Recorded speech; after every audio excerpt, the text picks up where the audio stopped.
It's a refrain we all hear every year around September, I swear. Whenever they release a new iPhone, Apple makes all the old ones run worse to make you upgrade. But thousands of performance tests conducted over the years by FutureMark users show that the conspiracy is mostly in your mind. If you don't know FutureMark, it's the company behind the benchmark software 3D Mark among others, which for years has been a standby for testing how devices from gaming PCs to phones perform. 3D Mark has the device render demanding 3D scenes that stress different parts of the hardware and tracks how quickly it calculates, how many frames per second it renders, and so on. At the end, it combines all those metrics into a single score that's easy to compare between devices or cards.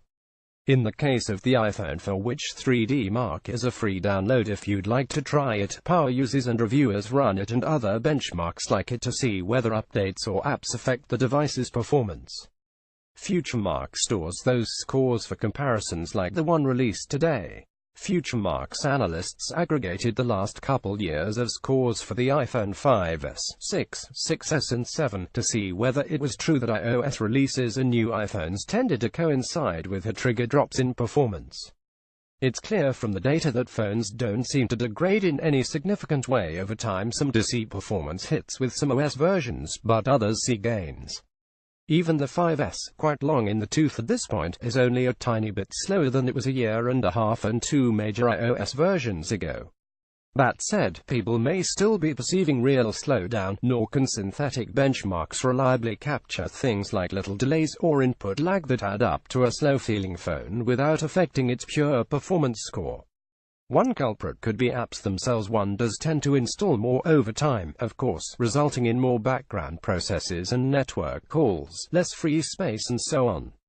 The apps themselves may also be poorly optimized for new iOS versions when they come out, or iOS could include improvements for newer phones that just don't apply to older ones, so your friend's 6S speeds up while your 6 doesn't.